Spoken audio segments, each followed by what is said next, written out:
এটা হলো শহীদ তাজউদ্দিন পার্কের এক পাশে একটি খেলার মাঠ।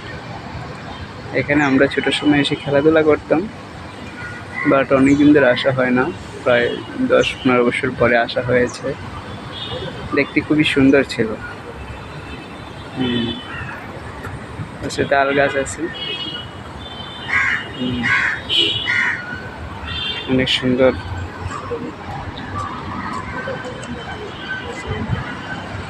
3টি তাল গাছ একসাথে। হ্যাঁ, 3টি তাল গাছ একসাথে।